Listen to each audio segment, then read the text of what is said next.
വീടെന്ന സ്വപ്നം യാഥാർത്ഥ്യമാക്കിയ ബാലകൃഷ്ണേട്ടൻ്റെയും കുടുംബത്തിൻ്റെയും വീടിൻ്റെ വിശേഷങ്ങളുമായി നമുക്ക് മുന്നോട്ട് പോകാം. അതെ, ഇന്നത്തെ വിശേഷം ഈ വീടിനെ കുറിച്ചാണ്. നമ്മളിപ്പോൾ നിൽക്കുന്നത് ഈ വീടിൻ്റെ സിറ്റ് ഔട്ടിനാണ്. 7 അടി വീതിയും 12 അടി നീളവുമുള്ള ഒരു സിറ്റ് ഔട്ട്. ഈ സിറ്റ് ഔട്ടിനെ നമ്മൾ ഭംഗിയാക്കുന്നത് ആ സിറ്റ് ഔട്ടിൻ്റെ ആ ഒരു വാളിൽ ഒരു റൗണ്ട് റിങ് കൊടുത്ത് അതിന് മംഗോളിയൻ കട്ട് ചെയ്ത് അതാണ് ആ സിറ്റ് ഔട്ടിൽ ഹൈലൈറ്റ് ചെയ്ത് ഭംഗിയാക്കിയത്. അതിന് പുറകിൽ നമ്മൾ ചെറിയൊരു കോർട്ട്യാർഡ് സെറ്റ് ചെയ്ത്, കോർട്ട്യാർഡിൻ്റെ വർക്ക് ഫിനിഷ് ആയിട്ടില്ല. അതവർ 4-ാം തീയതി അവർക്ക് നല്ല ദിവസമായിട്ട് പാല് കാച്ചലിനുണ്ട്. കുറേ ലാൻഡ്സ്കേപ്പിന് കുറച്ചൊക്കെ വർക്കുകൾ ബാക്കിയുണ്ട്. അത് നേരെ നമ്മൾ നിന്ന് കഴിഞ്ഞു. അപ്പോൾ ലിവിങ്ങിലേക്ക് കയറുന്ന സ്ഥലത്ത് നല്ല തേക്കിൽ അതിമനോഹരമായിട്ടുള്ളൊരു ഡോറാണ് നമ്മൾ സെറ്റ് ചെയ്തിരിക്കുന്നത്. ഡോറിൻ്റെ സൈസ് തന്നെ 2.10 1.25 വീതിയിലാണ്. നേരെ നമ്മൾ ലിവിങ്ങിലേക്ക് കയറി കഴിഞ്ഞാൽ ലിവിങ്ങിൽ അതിമനോഹരമായി നമ്മളൊരു കസ്റ്റമൈഡ് സോഫ സെറ്റ് ചെയ്തിരിക്കണം. അത് നമ്മളൊരു ഫ്രണ്ടിനെ കൂടി നമ്മൾ സെറ്റ് ചെയ്തതാണ്. അത് കഴിഞ്ഞ് അതിനെ ആ ലിവിങ്ങിനെ ഹൈലൈറ്റ് ചെയ്യാൻ വേണ്ടിയിട്ട് വാളിലൊരു ടെക്സ്ചർ പെയിൻറ്റ് ചെയ്തിരിക്കണം. ടെക്സ്ചർ പെയിൻറ്റിൻ്റെ കൂടെ നല്ല സീബ്ര ലൈനിൽ വുഡ് ആൻഡ് ഫിനിഷിൽ നല്ലൊരു കർട്ടന് ചെയ്തിരിക്കണം. പിന്നെ നമ്മൾ സെൽഫിൻ്റെ എന്ന് വെച്ചാൽ ഫിറോസിമെൻറ്റിൽ ജസ്റ്റ് ചെറിയൊരു ലോ ബഡ്ജറ്റിൽ ചെയ്യാൻ പറ്റിയതാണ്. പിന്നെ അതിലോടെ തന്നെ നമ്മൾ ലിവിങ്ങിൻ്റെ ഏരിയയിലാണ് അതുപോലെ പൂജാ റൂമിലുള്ളതും. പിന്നെ ഡൈനിങ് ലിവിങ്ങിനുള്ളൊരു പാർട്ടീഷൻ എന്ന് പറഞ്ഞു കഴിഞ്ഞാൽ നമ്മൾ അലൂമിനിയം ഫാബ്രിക്കേറ്ററിൽ ഒരു പാർട്ടീഷൻ വാളാണ് തിരിച്ചിരിക്കുന്നത്. അങ്ങനെ ലിവിങ് നേരെ നമ്മൾ ഡൈനിങ് ഹാളിലേക്കാണ് ചെല്ലുന്നത്. ഡൈനിങ് ഹാളിനെ അതിമനോഹരമാക്കുന്നത് നമ്മളുടെ ഒരു CNG കട്ടിങ്ങിൽ ചെറിയൊരു ആ കിച്ചണിനും ഡൈനിങ്ങിനും തമ്മിലൊരു പാർട്ടീഷൻ വാൾ കൊടുക്കുന്നുണ്ട്. ചെറിയൊരു ഡിസൈൻ എടുത്തുക്കണം. അത് കഴിഞ്ഞതിന് ശേഷം നമ്മളൊരു TV യൂണിറ്റും അതിൻ്റെ മേലൊരു ടെക്സ്ചർ പെയിൻറ്റും പിന്നെ ഒരു വാഷ് ബേസും ഒക്കെ അവിടെ തന്നെയാണ് ചെയ്തത്. പിന്നെ നമുക്ക് കിച്ചണും ഡൈനിങ്ങും തമ്മിൽ ഇന്നൊരു ഓപ്പൺ കിച്ചണല്ല, എന്നൊരു മോഡുലാർ കിച്ചണിൻ്റെ രീതിയിൽ നമ്മൾ ചെയ്തിട്ട് കിച്ചണിനെയും ഡൈനിങ്ങിനും സെപ്പറേറ്റ് ആക്കാനായിട്ടൊരു വാൾ കൊടുത്താൽ അതിൽ ചെറിയൊരു CNG കട്ടിങ് കൊടുത്തേക്കാണ്. അത് കഴിഞ്ഞ് നേരെ നമ്മൾ സ്റ്റെയർ കേസ് ഒരു മഹാഗണി GIയിൽ ചെയ്ത ഒരു വുഡ് ആൻഡ് തീമിൽ ചെയ്താണ്. മഹാഗണിൻ്റെ വുഡൊക്കെ ഇട്ട് അതിൽ ചെയ്ത ഒരു സ്കോണിയാണ്. അതിൻ്റെ ചോട്ടിൽ ഗ്ലാസ് വിൻഡോ കൊടുത്തിട്ട് അതിൽ സീബ്ര ലൈൻ കട്ടി കൊടുത്ത് ഫുൾ ടൈം വെളിച്ചം കാര്യങ്ങളൊക്കെ നമുക്ക് ഉള്ളിലേക്ക് ഏത് സമയവും ആക്സസ് ചെയ്യാൻ പറ്റും. അവിടെ നേരെ കഴിഞ്ഞ് നമുക്കൊരു കോമൺ ടോയ്ലറ്റ് ഉണ്ട്. ടോയ്ലറ്റ് അത്യാവശ്യം ഒരു മനോഹരമായിട്ട് 2x4 ടൈലൊക്കെ വെച്ച് അവിടെ ഒരു വാഷ് ബേസ് കൗണ്ടറൊക്കെ സെറ്റ് ചെയ്ത് പിന്നെ നേരെ ഹാളിൽ നിന്ന് നമ്മളൊരു ബെഡ്റൂമിലേക്കാണ്. ആ ബെഡ്റൂം അതിമനോഹരമാണെന്ന് വെച്ചാൽ വേവിൻ്റെ ഒക്കെ കൊടുത്ത് അതിൽ സീബ്ര ലൈനിൽ ഒരു കർട്ടനൊക്കെ കൊടുത്ത് ഒരു ഗ്രീൻ ആൻഡ് തീമിലൊരു അലുമിനിയം ഫാബ്രിക്കേഷനിൽ ഒരു വാൾഡ്രോബ് 4 ഡോറിൻ്റെ ഒരു വാൾഡ്രോബൊക്കെ ചെയ്ത് പിന്നെ ആ റൂമിൽ ഹൈലൈറ്റ് ചെയ്യാൻ വേണ്ടിയിട്ട് ഒരു കളർ തീമൊക്കെ കൊടുത്ത് ഒരു വേറെ ലെവലാക്കി. പിന്നെ എന്താ വെച്ച് കഴിഞ്ഞാൽ ആ വേവിൻ്റെ ഒരു സ്ലൈഡിങ് വിൻഡോ ഒക്കെ കൊടുത്ത് അതിമനോഹരമാക്കിയിരിക്കണം. ആ വീടിൻ്റെ ഒരു ഭംഗി എന്ന് പറഞ്ഞാൽ വേവിൻ്റെ ആണ്. അത് കഴിഞ്ഞ് നമ്മൾ നേരെ പോയത് മാസ്റ്റർ ബെഡ്റൂമിലേക്കാണ്.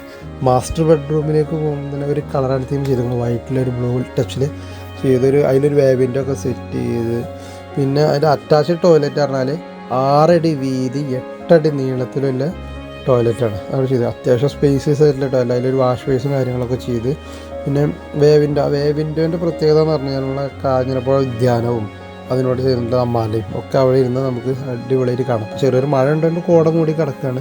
അതുപോലെ തന്നെ നമുക്കൊരു വാൾഡ്രോബ് അത് തന്നെ ഗ്രീൻ ആൻഡ് ടച്ചിലാണ് ചെയ്തിരിക്കുന്നത്. ഒരു 3 ഡോറിൻ്റെ വാൾഡ്രോബും കാര്യങ്ങളും നമ്മൾ ചെയ്തിരിക്കുന്നത്.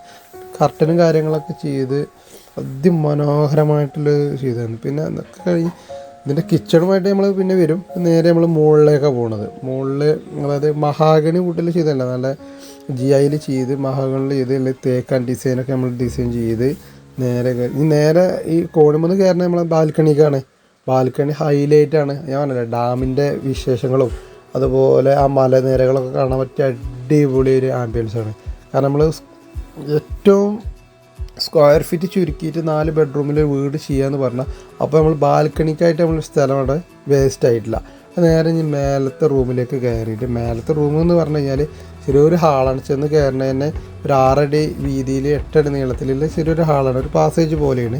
അവിടെ നേരെ നമ്മൾ നിൽക്കുന്നത് നമ്മളെ സീൻ ബെലോ, അതായത് നമുക്ക് അവിടെ ഒരു സീൻ ബെലോ പറഞ്ഞു കഴിഞ്ഞാൽ അവിടെ ഒരു ഗ്രാനൈറ്റൊക്കെ ഇട്ട് സീൻ ബെലോ ഇരിക്കാനായിട്ട് ഇതൊക്കെ വാർത്തുണ്ടാക്കിയിട്ട് അത് നോക്കുമ്പോഴാണ് നമ്മളെ ലിവിങ്ങിൻ്റെ ഒരു കറക്റ്റായിട്ടുള്ളൊരു വ്യൂ കിട്ടുക. കാരണം ആ ടെക്സ്ചർ പെയിൻറ്റും കാര്യങ്ങളൊക്കെ ആയിട്ട് നല്ലൊരു വ്യൂ ആകും. നമുക്ക് എത്ര ഗസ്റ്റ് വന്നാലും നമുക്ക് മേലെ നിന്ന് അവരോട് സംസാരിക്കാനുള്ളൊരു കമ്മ്യൂണിക്കേഷൻ ഏരിയയാണിത്. പിന്നെ ആകെ ഒരു ടോയ്ലറ്റ് ഉള്ളൂ. ആ ടോയ്ലറ്റ് എന്ന് പറഞ്ഞു കഴിഞ്ഞാൽ കോമൺ ആയിട്ടുള്ളതാണ്. ആ കോമൺ ടോയ്ലറ്റ് എന്ന് പറഞ്ഞു കഴിഞ്ഞാൽ ഒക്കെ അത്യാവശ്യം താഴത്ത് പോലെ 6 അടി നീളം 8 അടി വീതിയിലൊക്കെ ഉള്ളൊരു ടോയ്ലറ്റാണ്. ആ ടോയ്ലറ്റ് പറഞ്ഞു കഴിഞ്ഞാൽ നല്ലൊരു റൂമിലേക്കാണ് നമ്മൾ ആക്സസ് ചെയ്യുന്നത്. മുകളിൽ 2 റൂമാണ്. അതിലത്തെ വലിയ റൂം പറഞ്ഞു കഴിഞ്ഞാൽ 13 12 റൂം, അതിൽ നമ്മളൊരു 3 ഡോറിൻ്റെ ഒരു വാൾഡ്രോപ്പ്, അതൊക്കെ നമുക്ക് ഏകദേശം എല്ലാ അലൈൻമെൻറ്റിലും ഗ്രീൻ ആൻഡ് ഡസ്റ്റിൽ അലുമിനിയം ഫാബ്രിക്കേറ്റർ തന്നെയാണ്. അത് കഴിഞ്ഞിട്ട് നേരെ നമ്മൾ ചെല്ലുന്നത് ആ റൂമിലും വേവിൻ്റെ ഉണ്ട്. ആ വേവിൻ്റെ അതാണ് ഏറ്റവും ഹൈലൈറ്റ്. ആ വേവിൻ്റെ തുറന്നിട്ട് കഴിഞ്ഞാലാണ് കറക്റ്റായിട്ട് ആ ഇവിടെ മലൻ്റെ ആ ഒരു സൗന്ദര്യം കറക്റ്റായിട്ട് ആസ്വദിക്കാൻ കഴിയുക. കാരണം ഒന്നുകൂടി ഹൈറ്റ് കൂടുമ്പോൾ ഒന്നുകൂടി ക്ലിയർ ആയിട്ട് അതെല്ലാം നമുക്ക് കാണാൻ കഴിയുന്നുണ്ട്.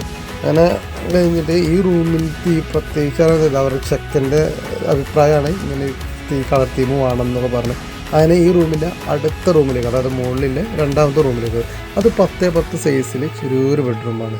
പക്ഷെ വേറെ ഒന്നുണ്ട്, ഒരു ഹൈലൈറ്റ് ഉണ്ട്. അതിന് നമ്മളൊരു വേവിൻ്റെ സെറ്റ് ചെയ്തിരിക്കണമെന്ന്, അതിലും സീബ്ര ലൈൻ കർട്ടനൊക്കെ കൊടുത്തിട്ട്, അതായത് 4 റൂമിൽ ഓരോ വേവിൻ്റെ കൊടുത്ത് മാക്സിമം നമ്മൾ ലോ ബഡ്ജറ്റിൽ ഈ വീടിനെ ഹൈലൈറ്റ് ആക്കാൻ ശ്രദ്ധിച്ചിരിക്കുന്നത്. അങ്ങനെയൊക്കെ അതൊക്കെ തന്നെയാണ് ഈ വീടിൻ്റെ ഏറ്റവും വലിയ പ്രത്യേകത. കാരണം ഏറ്റവും ലോ ബഡ്ജറ്റിൽ നമുക്ക് 4 ബെഡ്റൂമിൽ 1600 സ്ക്വയർ ഫീറ്റിൽ മാക്സിമം 12x10 ബെഡ്റൂമും 12x13 ബെഡ്റൂമും 10x10 ബെഡ്റൂമിലൊക്കെ 4 ബെഡ്റൂം നമ്മൾ ചെയ്തിരിക്കണം.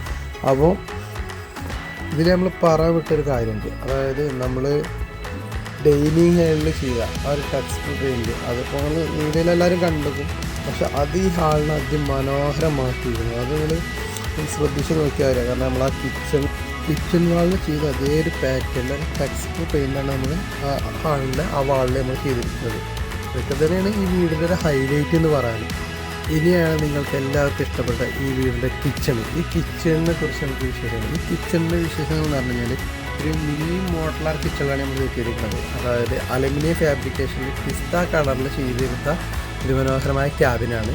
അതിനോടനുബന്ധിച്ച് നല്ലൊരു ഇലക്ട്രിക്കൽ ചിമ്മിണി നമ്മൾ സെറ്റ് ചെയ്തിരിക്കണം. ഇലക്ട്രിക്കൽ ചിമ്മിനോടനുബന്ധിച്ച് നല്ല ഗ്രാനൈറ്റ് തീമിൽ, ഒരു ബ്ലാക്ക് ഗ്രാനൈറ്റ് തീമിൽ നല്ലൊരു സിങ്കും. പിന്നെ നമുക്ക് ഹൈലൈറ്റ് എന്ന് പറഞ്ഞു കഴിഞ്ഞാൽ ഒക്കെ 2x4 ടൈലാണ്. നമ്മൾ കിച്ചൺ വാളിലായിക്കോട്ടെ, ഫ്ലോറിലായിക്കോട്ടെ, ടോയ്ലറ്റിലായിക്കോട്ടെ എല്ലാം. ഇനി നമുക്കിതിൻ്റെ വർക്ക് ഏരിയ, അതായത് രണ്ടാം കിച്ചൺ എന്ന് പരിചയപ്പെടാം. രണ്ടാം കിച്ചൺ എന്ന് പറഞ്ഞു കഴിഞ്ഞാൽ ഒരു ആലുവ അടുപ്പാണ് സെറ്റ് ചെയ്തിരിക്കുന്നത്. ഒരു 2 ബർണറിൻ്റെ ആലുവ അടുപ്പാണ് നമ്മൾ സെറ്റ് ചെയ്തിരിക്കുന്നത്. അത് നിങ്ങൾ കണ്ടാൽ അറിയാം. അതിനൊരു ഷെൽഫും പിന്നെ പുറത്തൊക്കെ ഒരു ഗില്ലൊക്കെ ആയിട്ടാണ് നമ്മൾ സെറ്റ് ചെയ്തിരിക്കുന്നത്. അതിൽ നമ്മളൊരു വലിയൊരു സിങ്ക് കൊടുത്തിരിക്കണം. 18-24 ഒരു സിങ്കൊക്കെ കൊടുത്ത് സെറ്റ് ചെയ്തിരിക്കണം. അത് അത്യാവശ്യം കുഴപ്പമില്ലാത്തതാണ്. പിന്നെ അവിടെ നേരെ നമുക്ക് പുറത്തേക്ക് ഇറങ്ങാനുള്ളത്. പുറത്തേക്ക് ഇറങ്ങുമ്പോൾ അവിടെ എല്ലാവർക്കും ഉപയോഗിക്കുക ഒരു കോമൺ ടോയ്ലറ്റാണ് നമ്മൾ യൂസ് ചെയ്തിരിക്കുന്നത്. Common toilet. അപ്പോൾ ഇതൊക്കെയാണ് ഈ വീടിൻ്റെ വിശേഷങ്ങൾ. അപ്പോൾ ഇനി ഇതുപോലെ അടുത്തൊരു വീഡിയോ ആയിട്ട് വീണ്ടും നമ്മൾ വരുന്നതാണ്. അപ്പോൾ ലൈക്ക് ചെയ്യുക, കമൻറ്റ് ചെയ്യുക, ഷെയർ ചെയ്യുക. അപ്പോൾ ഇതിനെക്കുറിച്ചുള്ള അഭിപ്രായങ്ങൾ നിങ്ങളെ കമൻറ്റ് ബോക്സിൽ രേഖപ്പെടുത്തുക. അപ്പോൾ ഓക്കെ.